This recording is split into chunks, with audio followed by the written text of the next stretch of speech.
Shalom, selamat pagi pemirsa SBO TV. Puji Tuhan, hari ini tanpa terasa kita sudah masuk di bulan April 2017. Dan saya Walden sangat bersyukur kembali punya kesempatan untuk menyapa Anda. Bincang santai solusi rohani kembali hadir di layar kaca Anda. Kebersamaan 30 menit ke depan kita akan membahas karena memang bulan ini juga berkenaan dengan perayaan Jumat Agung, juga Paskah. Seluruh umat Kristiani di seluruh dunia merayakan dua event ini. Dan pagi hari ini saya akan mengangkat topik perbincangan anugerah yang mengalir dari salib Kristus. Ini adalah persiapan kita untuk menyongsong Jumat Agung dan Paskah. Dan nanti pada minggu ketiga kita akan bahas kuasa salib Kristus seperti apa. Dan saya langsung ke narasumber, Bapak Pendeta James Ong, Gembala Sidang GBI Imamat Raja di Surabaya. Shalom, selamat pagi. Shalom, Walden. Iya, bulan April luar biasa. Ada banyak libur ya bulan April ini. Satu kali libur. Iya, satu kali ya. Nanti kalau ada pilkada libur lagi ya mungkin jadi 2 kali. Iya, ini bulan April ini kan bulan yang sangat spesial ya bagi kita umat Kristiani. Tetapi juga kalau tidak salah bagi teman-teman dari suku Tionghoa ya. Ini suku Tionghoa bulan April, kalau mereka anggap bulan April ini bulan yang tidak terlalu bagus. Wow. Karena kenapa? Mereka anggap bulan April ini adalah bulannya orang mati. Padahal saya lahir di bulan ini loh. itu kan mitos. Itu kan ya kepercayaan mereka. Tapi mungkin ada yang mempercayainya ya, Pak ya. Ada banyak, bahkan orang Tionghoa yang sudah jadi Kristen pun kadang-kadang masih mempercayai bahwa kalau punya gawe, mau ini, mau itu, jangan bulan April. Jangan bulan April, kan bulan April ini bulan orang mati, kurang bagus, dan ini dan itu. Dan kebetulan April ini kita merayakan kematian Kristus. Nah, pas ya, jadi mereka bilang, tuh kan, cocok begitu. Tetapi kematian Kristus bukan membawa sial. Kematian Kristus untuk kita bukan membawa apes, ya, tetapi membawa kehidupan justru. Membawa kemenangan. Membawa kemenangan, membawa kehidupan, membawa berkat untuk kita. Iya, dan bagi orang Kristiani yang khususnya dari Tionghoa ini, etnis Tionghoa, ada pesan khusus nggak berkenaan dengan mitos yang turun-temurun yang dipegang ini? Ya, sebetulnya saya ingin sampaikan begini, Walden, kepada semua suku Tionghoa, etnis Tionghoa yang sudah ada di dalam Kristus. Kalau engkau sudah di dalam Kristus, tinggalkan semua kepercayaan-kepercayaan yang menurut mitos, menurut orang-orang tua, nenek moyang kita. Seharusnya kita sudah di dalam Kristus, semuanya menjadi baru.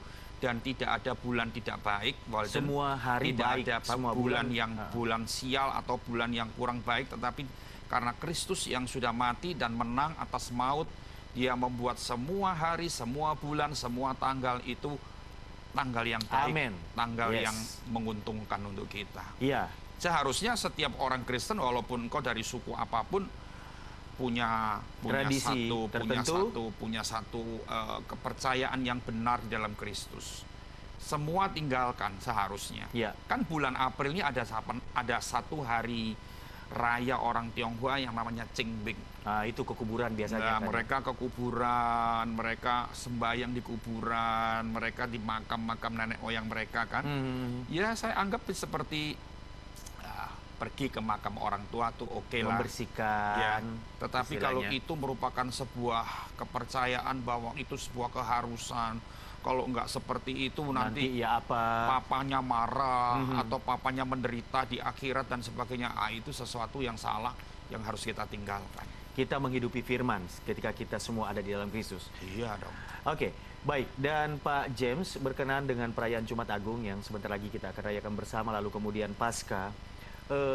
Salib Kristus itu akan jadi fokus perhatian di pemberitaan. Menurut Anda sebagai Gembala Sidang, sebagai hamba Tuhan, pemberitaan tentang salib di gereja Tuhan ini porsinya sebenarnya seperti apa di terakhir ini? Walden, terus terang ya.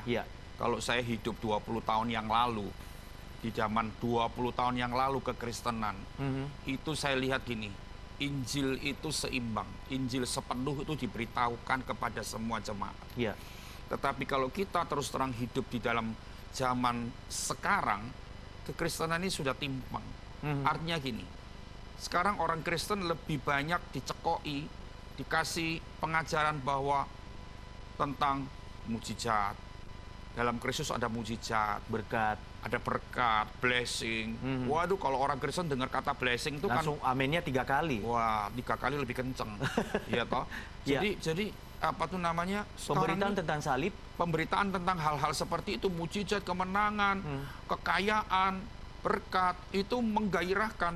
Begitu dan sekarang populer, itu ya? benar-benar diberitakan sangat luar biasa, sehingga orang Kristen ikut Tuhan tujuannya cuma dapat berkat dan kadang-kadang dapat mujizat. Iya. Dan kita lupa bahwa gereja ini sudah tidak seimbang. Padahal di dalam Kristus ada namanya Injil sepenuh. Itu artinya gini. Seutuhnya ya? Ya, artinya gini, seimbang. Ikut Yesus bukan cuma menikmati kemenangannya aja. Kita harus ikut Yesus tuh, jalan penderitaannya pun kita ikuti. Kristus bukan cuma mengalami kemenangan, tapi sebelum mengalami kemenangan dia menderita dulu. Iya. Nah, ini yang tidak disukai karena sudah tidak terlalu diberitakan. Karena kalau diberitakan pun tidak terlalu menarik. Tidak banyak yang tidak berminat untuk mendengarkannya. Nah, itu dia. Sehingga yang populer ini yang diberitakan. Tapi sebetulnya kalau kita jadi orang Kristen yang pandai, ya, Walden, kita jadi orang Kristen yang apa nih namanya, yang cerdas ya, smart, yang smart. Kita harus tahu gini, kalau aku tidak diperlengkapi dengan kebenaran yang lengkap, itu membahayakan diriku. Iya, bayangkan begini. Iya. Sekarang ini kita hidup di akhir dari akhir zaman.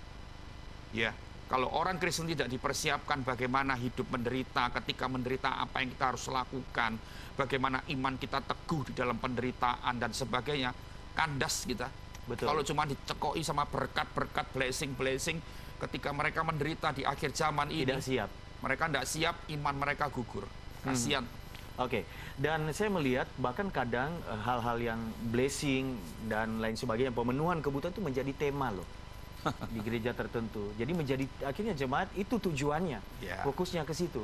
Ya, kita tidak bisa menghakimi lah, tapi sebetulnya kalau kita pagi ini kita berbincang-bincang, kita mau beritahukan kepada banyak orang Kristen yang sedang mendengar program kita ini, meluruskan ya, kita, supaya mereka juga mendapatkan masukan yang benar dari firman Tuhan. Apapun perlu keseimbangan. Iya. Baik, kita lanjutkan di segmen kedua, poin-poin perbincangan, Pak James. Dan pemirsa, anugerah yang mengalir dari salib Kristus itu apa saja yang akan kita maknai jelang Jumat Agung dan Paskah? Nantikan di perbincangan di sesi selanjutnya. Saya Walden kembali sesaat lagi.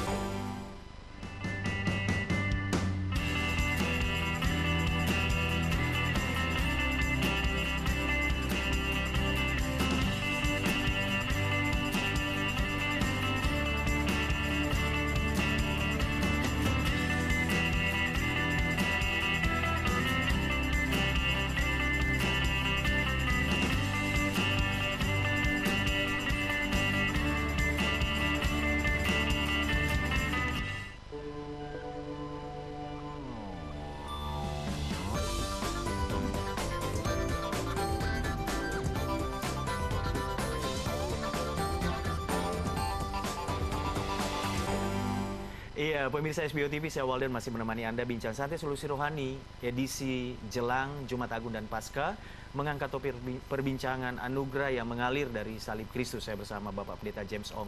Pak James, kalau salib itu menjadi berita yang kurang populer dari mimbar, hari ini justru kita akan mengupasnya supaya ada pemberitaan yang seimbang paling tidak. Amin.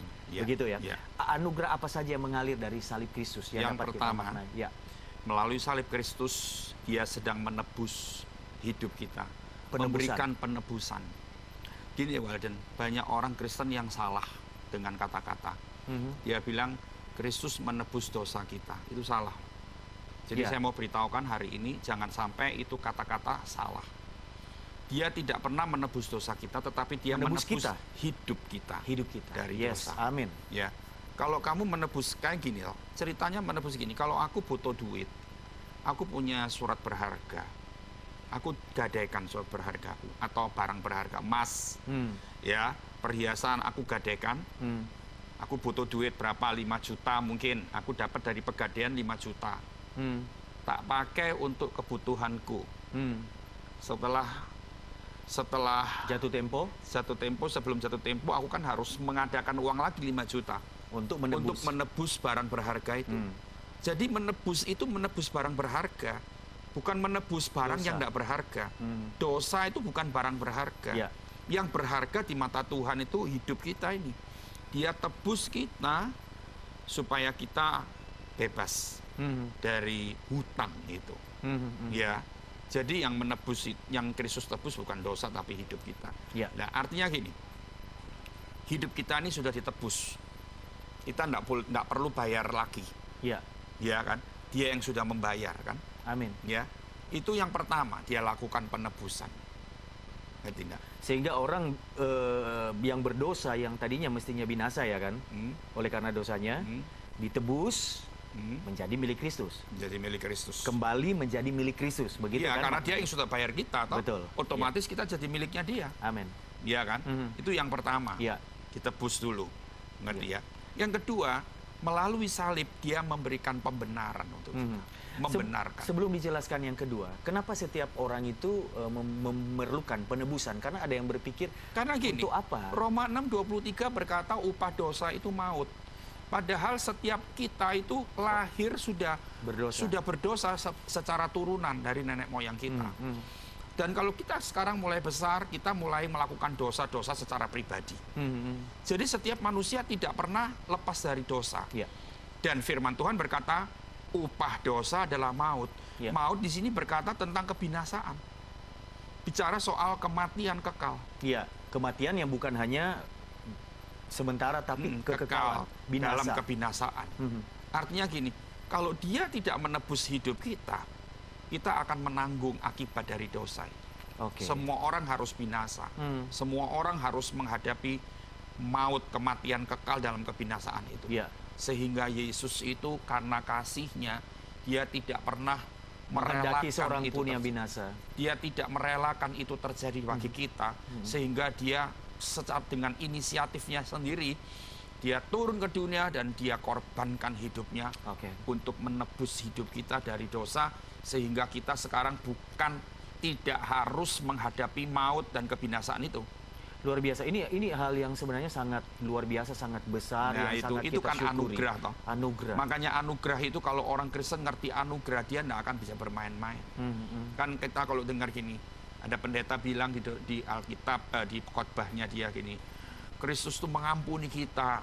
Kita berdosa sekalipun, ketika kita datang pada Tuhan, kita minta ampun, dia mengampuni, menghapuskan dosa kita. Dipikir kalau orang nggak ngerti gini, enak ya, bisa berdosa, minta ampun, diampuni. Wah, dosa enak. lagi, kalau gitu dosa jatuh bangun dalam dosa. Orang itu nggak ngerti anugerah. Kalau aku ngerti, ya? Kalau aku ngerti, aku hidupku pernah ditolong seseorang misalkan. Ya. Dulu harusnya aku nih sengsara hidupku, mungkin aku harus mati. Tapi ada seorang yang menolong aku. Dia menyelamatkan sehingga aku tidak jadi mati. Dia mungkin menghidupi aku, memelihara aku sehingga aku bisa makan. Seumur hidup aku akan ingat itu. Betul. Nggak pernah Respect lupa. ya, menghargai, menghormati. Iya. Kalau ngerti anugerah, kita tidak akan bermain-main di dalam dosa. Iya, jadi yang pertama ini penebusan. Satu yang bernilai kekal. Bukan hanya sekedar pemenuhan kebutuhan sementara di dalam dunia ini, tapi sesuatu yang bernilai kekal. Waduh, betapa kita patut bersyukur ya Pak James ya. Iya. Makasih banget. Yang kedua tadi saya bilang dia memberikan pembenaran untuk kita. Jadi gini kan, tadi dia sudah tebus, cuman ditebus aja diambil, ya toh, diambil dari pegadaian itu, wilayah dosa yang membawa kepada kebinasaan. Iya, diambil, diangkat. Kan kita ini masih belum, kita perlu dibenarkan. Betul. Dulu. Perlu dibenarkan dulu. Ya. Jadi manusia seharusnya ngerti. Ya, firman Tuhan bahkan bilang begini, aku membuang dosamu tuh sejauh timur ke barat. Ya. Aku menghapus dosamu yang merah seperti kirmisi menjadi putih seperti salju. Ya. Itu artinya dia membenarkan kita, dia menghapus dosa kita. Dia ada satu keadaan yang kita. berubah sama sekali, 180 derajat. Iya. Betul ya? Jadi artinya dia membenarkan kita. Melalui salib, dia membenarkan kita. Itu perhatikan. Banyak orang Kristen nggak ngerti di sini. Jadi dia merasa gini, biasalah, manusia berdosa lah, biasalah. Laki-laki mana yang nggak selingkuh? Laki-laki mana yang bisa kudus? laki-laki mana, semua laki-laki ya pasti pernah berzina lah, pernah lah main-main nggak bener itu di luar rumah. Itu kalau orang nggak ngerti bahwa dia sudah dibenarkan. Ya, berarti status kita yang sekarang ini di dalam Kristus kita adalah orang benar. Orang benar, karena dia membenarkan kita. Bukan karena kebenaran diri kita sendiri. Bukan karena kita layak dibenarkan. Bukan katakannya karena kita layak ditebus, bukan. Firman Tuhan di kitab Roma kan bilang, ketika kita masih berdosa, dia sudah. Ketika kita masih seteru Allah, dia sudah. Nah, artinya kita ini tidak layak. Tapi kita menerima karena kasih karunia itu. Anugerah itu. Kita ini bukan karena kita baik, bukan karena kita berjasa, sampai layak dia turun ke dunia layak menyelamatkan. Bukan. Ya. Kita tidak ngerti siapa-siapa. Tapi dia sudah melakukan itu. Berarti di sisi lain, sebagai orang percaya, kita tidak boleh juga dong guilty feeling yang terus merasa berdosa, merasa orang yang tidak benar, dan seterusnya. Di segmen berikut, Pak, kita tahan. Kita akan bahas, pemirsa. Terus kita terima hal-hal yang luar biasa ya, memaknai Jumat Agung dan Paskah di topik pagi hari ini. Jangan kemana-mana, bincang santai. Solusi Rohani akan dilanjutkan di segmen berikut sesaat lagi.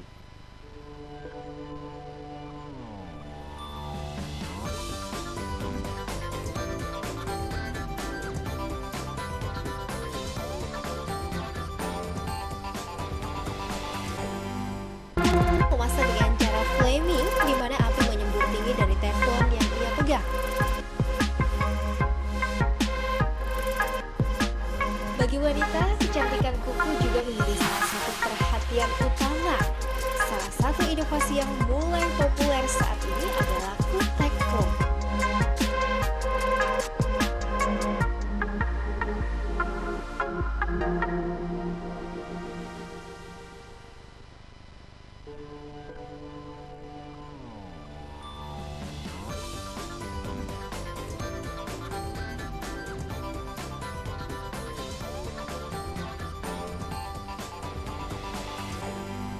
Ya, pemirsa SBO TV, makin kesini saya makin merasa sangat bersyukur karena Tuhan Yesus Kristus yang sangat mengasihi saya dan Anda menebus lalu kemudian membenarkan kita sehingga kita yang berdosa oleh karena pengorbanannya menjadi orang yang dibenarkan. Pak James, tadi ada yang dipending ya, ada orang yang terus merasa bersalah karena memang dulunya mungkin sebelum menjadi anak Tuhan hidup jatuh bangun dalam dosa dan lain sebagainya. Dalam posisi sebagai orang yang sudah dibenarkan, mestinya kita punya sikap hati yang seperti apa? Sebetulnya kita menerima pembenaran itu dan meyakini bahwa hidupku sudah bukan di dalam dosa lagi. Hidupku sudah ada di dalam Kristus dan kebenaran itu ada. Aku sekarang posisiku, statusku sebagai orang benar. Walaupun dulu aku pernah jatuh ke dalam dosa yang begitu kelam, tetapi hidupku hari ini, statusku sekarang bukan status orang berdosa. Kita sudah tinggalkan semua itu. Status orang benar. Itu harusnya kita ngerti. Ya. Jadi ketika kita datang kepada Tuhan, kita melayani Dia. Kadang-kadang iblis memberi intimidasi. Percuma kamu orang berdosa. Dulu kamu melakukan itu, dulu kamu ambil istri orang. Dulu kamu pernah korupsi. Membunuh misalnya. Dulu kamu pernah bunuh orang. Kamu tidak boleh, tidak layak kamu. Wah. Didakwa. Tapi kalau kita tahu bahwa statusku orang benar, aku akan berkata, oh, pergi iblis dalam nama Yesus. Keliru kamu. Aku bukan orang berdosa lagi. Aku sudah orang benar. Kristus sudah membenarkan hidupku melalui salib. Amin. Nah, harusnya begitu. Tapi kan banyak orang Kristen nggak ngerti. Oh iya ya, terus dia jatuh lagi. Iya ya, merasa orang lemah, berdosa. merasa tidak layak. Terus dia mundur dari pelayanan. Dia mundur dari kasih karunia itu, dan dia merasa aku orang berdosa, akhirnya jatuh lagi dalam dosa, hidup lagi dalam dosa. Ya, itu memang siasat iblis supaya kita tidak jadi orang benar, supaya iblis lihat bahwa kita adalah orang terus berdosa. Orang yang dibenarkan hidup dalam kebenaran, bertumbuh dalam kebenaran, karena itu salah satu anugerah dari karya salib Kristus, begitu Pak ya? Luar biasa. Yang ketiga, Pak, salib Kristus menguduskan hidup itu. Pengudusan. Sekarang gini ya, tadi yang kedua kan membenar. Dia jadikan kita orang benar. Dibenarkan. Saya mau tanya sama kamu, benar dan kudus ini lebih mana levelnya lebih tinggi? Benar dan kudus. Kudus. Kalau kudus pasti benar ya. Nah, jadi artinya gini, benar dan kudus memang beda tipis. Tetapi levelnya lebih naik kudus. Jadi dia bukan cuma buang dosa kita, bukan cuma mau membenarkan kita dari masa lalu kita, tapi menguduskan kita. Tapi dia menguduskan kita. Ngerti enggak? Ya. Karena gini, Tanpa kekudusan nggak ada seorang yang bisa menghadap kepada Allah Bapa. Padahal kita ini orang berdosa kan? Iya. Iya. Jadi dikuduskan dulu sama Dia. Bukan cuma dibenarkan tok, tapi dikuduskan oleh Dia. Iya. Ya, melalui salib Kristus Dia menguduskan kita. Iya. Ngerti enggak? Jadi supaya dia ngerti gini, kalau enggak kudus, enggak ada yang sampai kepada Bapa. Enggak bisa gitu loh. Bapa, ada pemisah. Iya. Iya. Jadi artinya gini, dia melakukan itu yang lengkap untuk kita. Luar biasa. Ya, bukan cuma menebus, bukan cuma membenarkan, tapi menguduskan. Menguduskan. Ya, menguduskan ini bicara soal masa depan kita. Kekudusan, pengudusan itu bicara soal masa depan kita. Hari ini kita dibenarkan dan kita dikuduskan supaya masa depan kita pun ini kita tetap dalam kekudusan. Bahkan ketika kita katakanlah meninggal, sorga pun itu kan dihuni oleh orang-orang yang kudus kan, begitu Pak ya? Iya, jelas ya. Jadi pengudusan ini sesuatu yang luar biasa dikerjakan untuk kita. Pertanyaan saya adalah begini, bagaimana orang Kristen dapat yakin banget bahwa dia sudah dikuduskan? Apakah ketika dia menjadi anak Tuhan, kemudian dia menghidupi firman, itu proses pengudusan terus berlangsung? Sebetulnya kalau orang Kristen yakin akan kekudusan, pertama dia jadi percaya pada Yesus, dia dibaptis. Baptis selam. Prosesnya begitu ya? Itu kan proses mengubur semua dosa kita, kita bangkit jadi orang benar, dan dikuduskan oleh Kristus. Amin. Dan kita menghidupi firman, Roh Kudus menyucikan kita, masuk ke dalam hidup kita, itu kita menjadi orang yang kudus, dan setiap hari kita berjalan di dalam firman, dalam ketaatan. Makin dikuduskan. Nah, itu dia. Oke. Dan kita harus sadar, aku ini orang kudus. Jaga dong hidupnya ya. Pantas nggak aku melakukan seperti itu? Oke. Ya toh? Aku ini orang kudus. Pantas nggak mulutku untuk gosip? Nggak pantas kan kalau aku merasa aku orang kudus. Ya. Kalau aku merasa orang berdosa, ya pantas saja. Nggak usah gosip. Oke. Dosa yang lebih berat pun aku pantas. Tapi kalau aku sadar bahwa aku ini orang kudus. Kristus yang sudah menguduskan hidupku. Ya. Nggak pantas. Kita akan menjaga hidup kita, dan waktu kita di dalam ibadah atau secara pribadi, kita bisa mengangkat tangan dengan bebas, mengangkat pujian, penyembahan, berdoa tanpa tuduhan. Karena dibenarkan, dikuduskan, itu kan syarat untuk kita mengalami perjumpaan pribadi dengan Tuhan. Begitu ya Pak James ya? Ya. Oke. Dan yang terakhir. Yang terakhir disebutkan saja karena kita kehabisan waktu. Yang terakhir, yang keempat, melalui salib Kristus dia mendamaikan kita dengan Allah. Oke, pembahasannya di segmen terakhir. Pemirsa, Anda sangat diberkati, saya juga sangat diberkati. Kita lebih siap lagi menghadapi Jumat Agung. Perbincangan akan terus berlanjut. Saya Walden kembali setelah beberapa informasi berikut ini.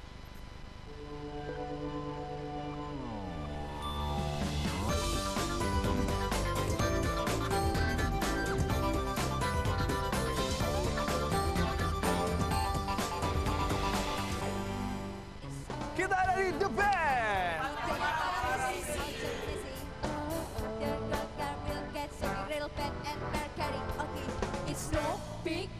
Kamu basicnya di jazz atau kayak gimana? Ja. Aku lebih ke jazz. Lebih ke jazz. Dari suaranya kelihatan ya. Kalau ngomong itu kayak jazz, jazz, jazz, jazz, jazz, jazz, jazz, jazz.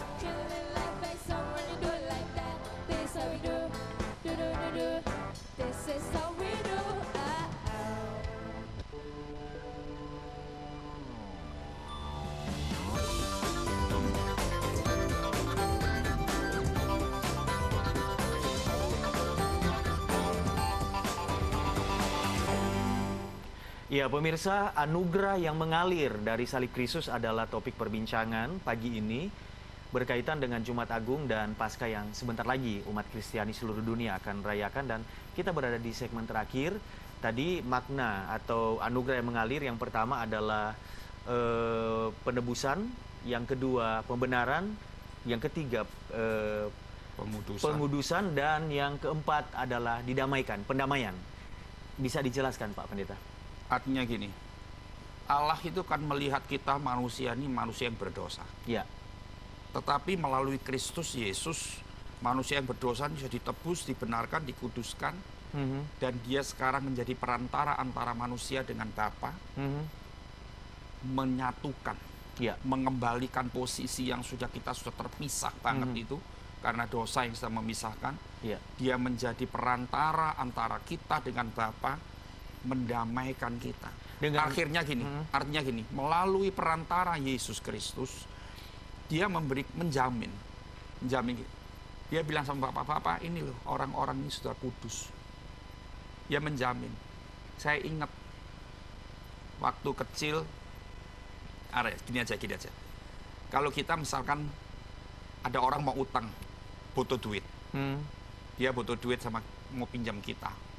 Tapi kita nggak punya duit. Lalu kita lihat ada orang kaya teman kita, itu loh orang kaya. Orang kaya teman kita itu bantu. Ya toh, kan dia nggak kenal sama orang yang butuh duit. Dia kenal sama kita. Ya kan? Dan kita bilang sama dia, itu loh ada orang butuh duit. Kamu kasih. Aku yang jamin. Aku yang jamin. Nggak mungkin sampai kenapa-kenapa. Akhirnya orang kaya nih bisa kasih duit sama dia, menghutangi, meminjamkan duit. Karena melihat kita, kita yang menjamin.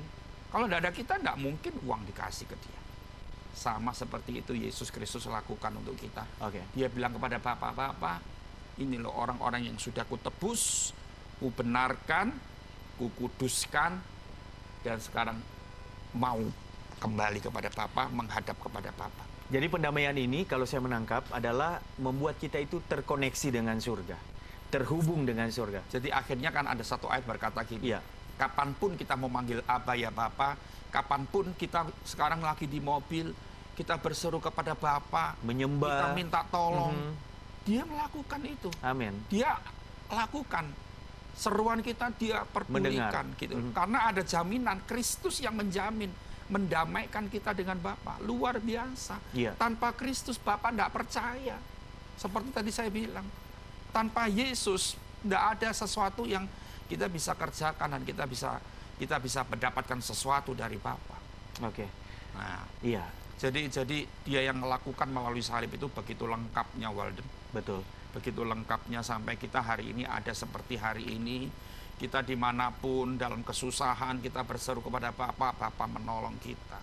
Sekali lagi perlu perantara apa-apa lagi. Sekali lagi saya harus mengatakan betapa kita patut bersyukur. Luar biasa yang kita terima karena pengorbanan Yesus.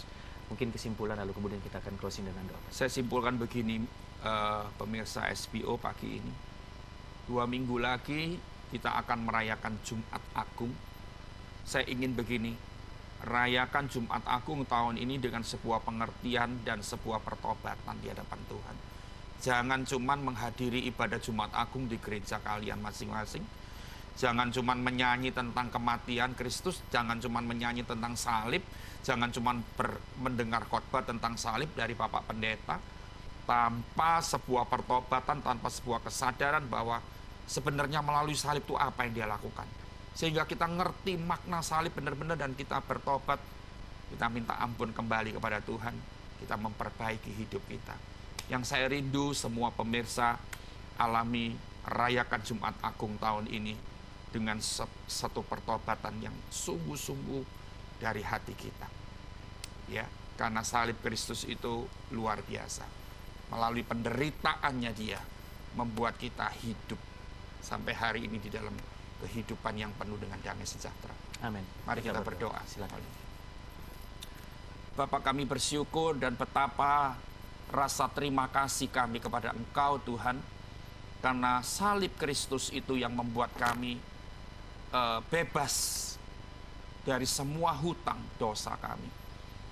Dan melalui salib itu Kristus sudah membenarkan, menguduskan dan memperdamaikan. Bapak, kami bersyukur melalui anak-Mu yang tunggal, hari ini kami tetap bisa memanggil Engkau Bapa, dan dimanapun, kapanpun kami memanggil Engkau, Engkau mendengar dan menjawab doa-doa kami. Aku bersyukur, dan saat ini hamba-Mu berdoa khususnya kepada semua pemirsa yang sedang mendengar dan menyaksikan program ini. Mungkin selama ini hidup mereka jatuh bangun dalam dosa.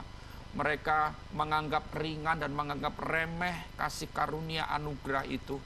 Tuhan, melalui perbincangan pagi ini buat mereka sadar betapa mahalnya pengorbananmu, betapa mahalnya salibmu, sehingga kami tidak menganggap enteng dan menganggap remeh kembali.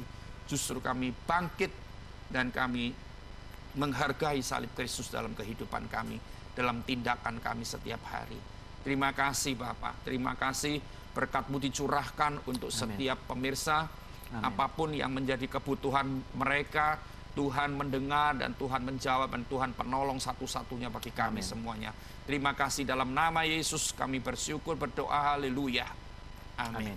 Pak James, terima kasih. Selamat menyongsong Jumat Agung.